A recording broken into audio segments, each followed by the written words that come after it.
Hello, I'm here to talk with you today about how to facilitate a small group discussion. Now, the key word here is to facilitate, which means to make easier. So think about it. Your job isn't to teach the group, your job isn't to be the expert of the group. No, we're just hoping that you will help make people feel comfortable, to put them at ease as they discuss these topics each week. And you're going to be great at it.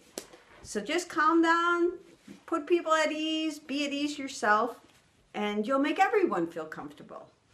So one way to do that is right from the beginning, after folks arrive at your house, have a time for fellowship.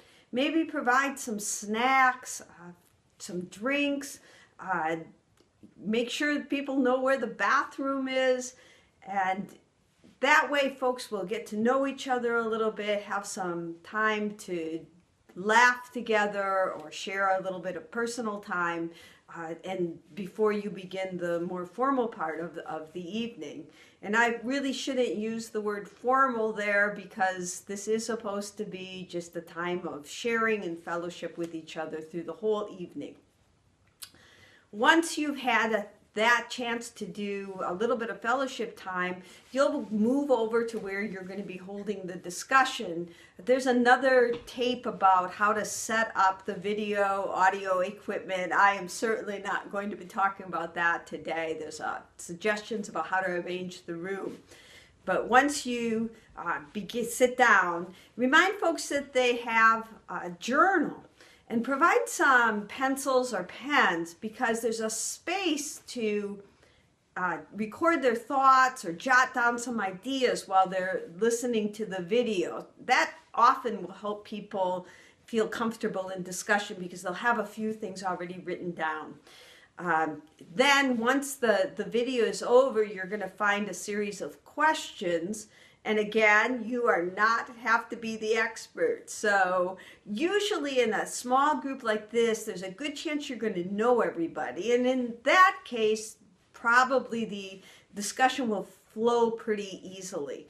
But if you have a larger group, or maybe people don't know each other, there are a few tips to help everybody hear each other's voice. One would be to go around the room for some of the questions. Everybody would have a chance to say something. Say that the text is on the Good Shepherd and the lost sheep. Everyone I know has had an experience of being lost or losing things. I could talk about this at end, because I lose my keys and I lose my phone every day, but that's a good type of question where everyone's going to have an experience of that. You'll want to note and pay attention if over the course of time one person is dominating the conversation.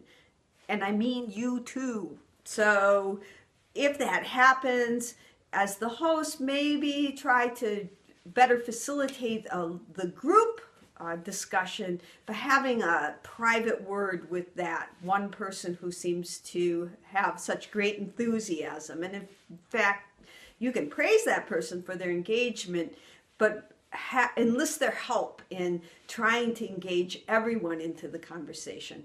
Some people are introverted, they're shy, and maybe they can't find a way to get their voice into the group. Again, that going around the circle might be good, though you want to let people pass if they're just unable to come up with an answer, or they need to think a little bit longer. Another way to help with that is to maybe divide the group sometimes into 2s or 3s and then report back to the bigger group. That can help with discussion. You'll also want to have some phrases in mind, such as we all may have different experiences, or we might have different opinions on this, or have read different things. That way people feel like if they can share, even if their ideas are different than folks. You want to be as inclusive as possible in the discussion. And really, that's how we learn from each other, is when we have different ideas, right? So you want to encourage that. Finally, at the end of the time, be mindful of ending at the agreed upon hour. Some folks are going to have babysitters at home.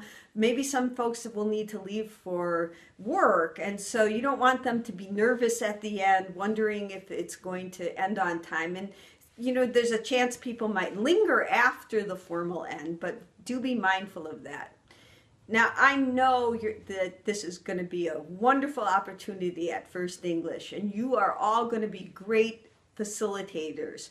You're going to be great at making people feel comfortable because you've agreed to host, and I know that you must already have that warmth inside you. So my final word would be to remember that God is with you and Christ is with you and the Holy Spirit will be at your meeting. So feel the warmth and feel the love, and you're going to be great.